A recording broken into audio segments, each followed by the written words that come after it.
Hello students, welcome back to YK star YouTube channel. 2026-27 ಸಾಲಿನ post matric ವಿದ್ಯಾರ್ಥಿಗಳಿಗೆ SSP scholarship start ಆಗಿದೆ. ಇನ್ನೂ ಯಾರು SSPಗೆ ಅಪ್ಲೈ ಮಾಡಿಲ್ಲ, ಬೇಗ ಅಪ್ಲೈ ಮಾಡ್ಕೊಳ್ಳಿ. ಅಪ್ಲೈ ಮಾಡಲು ಕೆಳಗೆ ಡಿಸ್ಕ್ರಿಪ್ಷನಲ್ಲಿ ವಿಡಿಯೋ ಲಿಂಕನ್ನು ಹಾಕಿರ್ತೀನಿ. ಆ ವಿಡಿಯೋ ನೋಡಿಕೊಂಡು SSP ಸ್ಕಾಲರ್ಶಿಪ್ನ ಅಪ್ಲೈ ಮಾಡ್ಕೊಳ್ಳಿ. ನಾವಿವತ್ತು SSP ಸ್ಕಾಲರ್ಶಿಪ್ ಲಾಸ್ಟ್ ಡೇಟ್ ಬಗ್ಗೆ ತಿಳಿದುಕೊಳ್ಳೋಣ. ಅಂದರೆ ಯಾವ ಇಲಾಖೆಗೆ ಎಷ್ಟೆಷ್ಟು ಲಾಸ್ಟ್ ಡೇಟನ್ನು ಕೊಟ್ಟಿದ್ದಾರೆ ತಿಳಿದುಕೊಳ್ಳೋಣ. ವಿಡಿಯೋನ ಶುರು ಮಾಡೋದಕ್ಕಿಂತ ಮುಂಚೆ ನಮ್ಮ ಚಾನಲ್ನ ಯಾರಾದರೂ ಹೊಸದಾಗಿ ನೋಡ್ತಾ ಇದ್ದರೆ ಸಬ್ಸ್ಕ್ರೈಬ್ ಮಾಡ್ಕೊಳ್ಳಿ. ಹಾಗೆ ಈ ವಿಡಿಯೋಗೊಂದು ಲೈಕ್ ಮಾಡಿ. ಹಾಗೆ ನಮ್ಮ ಟೆಲಿಗ್ರಾಮ್ ಚಾನಲನ್ನು ಜಾಯ್ನ್ ಆಗಿಲ್ಲ ಅಂದರೆ ಡಿಸ್ಕ್ರಿಪ್ಷನಲ್ಲಿ ಲಿಂಕ್ ಇಟ್ಟಿರ್ತೀನಿ. ನಮ್ಮ ಟೆಲಿಗ್ರಾಮ್ ಚಾನಲ್ನ ಜಾಯ್ನ್ ಆಗಿ ಅದರಲ್ಲಿ ಹೊಸ ಅಪ್ಡೇಟ್ಗಳನ್ನು ಬಿಡ್ತಾ ಇರ್ತೀವಿ. ಮೊದಲಿಗೆ ಇಲ್ಲಿ ನೋಡಬಹುದು ನೀವು, ಹಿಂದುಳಿದ ಕಲ್ಯಾಣ ಇಲಾಖೆಯ ಮೆಟ್ರಿಕ್ ನಂತರದ ವಿದ್ಯಾರ್ಥಿ ವೇತನಕ್ಕೆ ಅರ್ಜಿ ಸಲ್ಲಿಸಲು ಕೊನೆಯ ದಿನಾಂಕ 31/8/2026. ಹಿಂದುಳಿದ ಕಲ್ಯಾಣ ಇಲಾಖೆ ಅಂದರೆ ಪ್ರವರ್ಗ 1, ಪ್ರವರ್ಗ 2A, 2B, 3A, 3B ಬರುತ್ತೆ ನೋಡಿ. ಈ ಎಲ್ಲ ವಿದ್ಯಾರ್ಥಿಗಳಿಗೆ ಕೊನೆಯ ದಿನಾಂಕ 31/8/2026 ಇರುತ್ತೆ. ಅಂದರೆ ಇದೇ ತಿಂಗಳು 31ನೇ ತಾರೀಕು ಲಾಸ್ಟ್ ಇರುತ್ತೆ. ಬೇಗ ಇನ್ನೂ ಯಾರು ಅಪ್ಲೈ ಮಾಡಿಲ್ಲ, ಬೇಗ ಅಪ್ಲೈ ಮಾಡ್ಕೊಳ್ಳಿ. ಅದಾದ ನಂತರ ವಿಕಲಚೈತನ್ಯ ಕಲ್ಯಾಣ ಇಲಾಖೆ ಮೆಟ್ರಿಕ್ ನಂತರದ ವಿದ್ಯಾರ್ಥಿ ವೇತನಕ್ಕೆ ಅರ್ಜಿ ಸಲ್ಲಿಸಲು ಕೊನೆಯ ದಿನಾಂಕ 31/8/2026. ವಿಕಲಚೈತನ್ಯ ಕಲ್ಯಾಣ ಇಲಾಖೆಯ ಮೆಟ್ರಿಕ್ ನಂತರದ ವಿದ್ಯಾರ್ಥಿಗಳಿಗೆ ಇವರಿಗೂ ಕೂಡ 31/8/2026 ಲಾಸ್ಟ್ ಕೊನೆಯ ದಿನಾಂಕ ಆಗಿರುತ್ತೆ.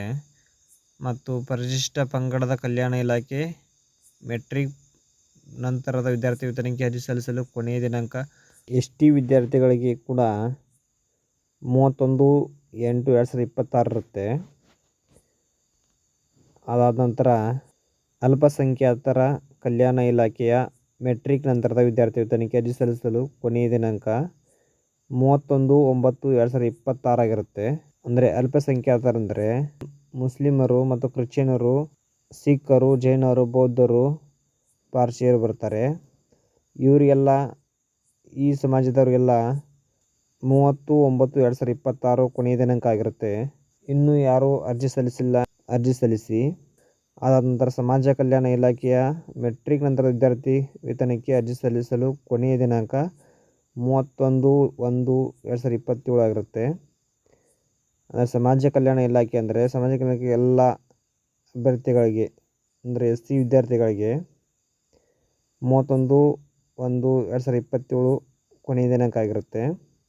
ಅದಾದ ನಂತರ ಮೆಟ್ರಿಕ್ ನಂತರದ ವಿದ್ಯಾರ್ಥಿಗಳಿಗೆ ಅಪ್ಲಿಕೇಶನ್ ಹಾಕಲು NSP OTR ನೋಂದಣಿ ಕಡ್ಡಾಯವಾಗಿದೆ. ಎಲ್ಲ ವಿದ್ಯಾರ್ಥಿಗಳು SSP ಸ್ಕಾಲರ್ಶಿಪ್ನ ಹಾಕಲು NSP OTRನ ಕಡ್ಡಾಯವಾಗಿ ಕ್ರಿಯೇಟ್ ಮಾಡ್ಕೋಬೇಕು. ಆದ ಕಾರಣ NSP OTRನ ಯಾವ ರೀತಿ ಕ್ರಿಯೇಟ್ ಮಾಡ್ಕೋಬೇಕಂದ್ರೆ, ನಾನು ಡಿಸ್ಕ್ರಿಪ್ಷನ್ನಲ್ಲಿ ವಿಡಿಯೋ ಲಿಂಕ್ ಹಾಕಿರ್ತೀನಿ.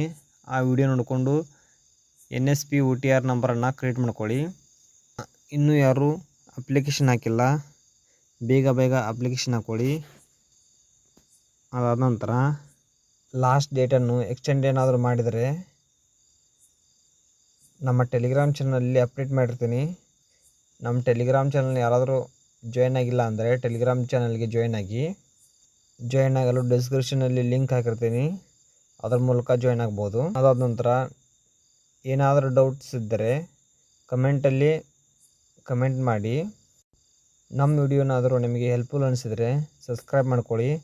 ಅದಾದ ನಂತರ ಮುಂದಿನ ವಿಡಿಯೋದಲ್ಲಿ SSP ಸ್ಕಾಲರ್ಶಿಪ್ನ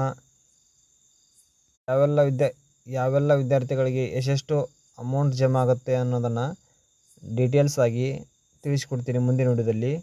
ಮುಂದಿನ ವಿಡಿಯೋ ನೋಡಲು ಸಬ್ಸ್ಕ್ರೈಬ್ ಮಾಡ್ಕೊಳ್ಳಿ. ಮತ್ತೆ ಸಿಗೋಣ ಮುಂದಿನ ವಿಡಿಯೋದಲ್ಲಿ. Thank you for watching students.